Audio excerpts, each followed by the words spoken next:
Hello WhatsApp guys, কেমন আছো সবাই? আশা করি সকলে অনেক অনেক ভালো আছো। তো আজকে চলে আসলাম নতুন একটা ব্লগ ভিডিওতে। তো সাথে আছে আমার ভাগ্নি প্লাস আমার পরিবারের প্রায় সবাই আছে। তো আমার ভাগ্নির আমি জিজ্ঞেস করতেছি যে তুমি কই যাইতেছো, বলতাছি আমি যাইতেছি ঘুরতে খাইতে। আমাদের বাড়ির পাশের রাস্তায় কাজ করতেছে, এই জন্য আমরা হাইটে যাইতেছি। তো আমাদের বাড়ির সামনেই পাওয়া যায় গাড়ি, কিন্তু এখন পাওয়া যায় না কারণ রাস্তায় কাজ করতেছে। তো চলো আমরা চলে যাই গাড়ির সামনে। গাড়িতে ওঠার আগে দেখো মানুষজন কত সুন্দর মাছ ধরতে আছে। তো আমরা চলে আসলাম গাড়ির সামনে। এখন গাড়ির ড্রাইভারের সাথে কথা বলবে যে সে যাবে কি না। তো দেখো গাড়ির পাশে কিন্তু সরিষা ক্ষেত, এখানে আমাদের বাড়ির সামনে প্রায় সরিষার ক্ষেত।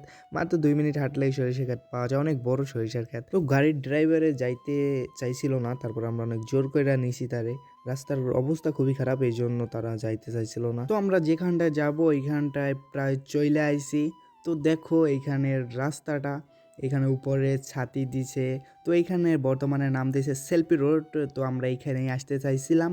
তো আমরা আরো কয়েকটা জায়গায় গেছি। তো আমরা ওই জায়গা থেকে সোজা চলে আসলাম কফি হাউজে। আরো এক জায়গায় গেছিলাম, তো এখানে ভিডিও তোলা হয় নাই। তো দেখো আমরা চলে আসি কফি হাউজে।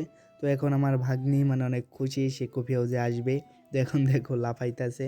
তো এখন সে দোলনা খাবে। তো দেখো অলরেডি দোলনার কাছে সে চইলা গেছে। তো আজকের ভিডিও এই পর্যন্তই। তো সবাই ভালো থাকো, সুস্থ থাকো, আল্লাহ হাফেজ। আর যারা ভিডিও এই পর্যন্ত দেখছো সবাই একটা লাইক, কমেন্ট এবং চ্যানেলটা সাবস্ক্রাইব করে দিও।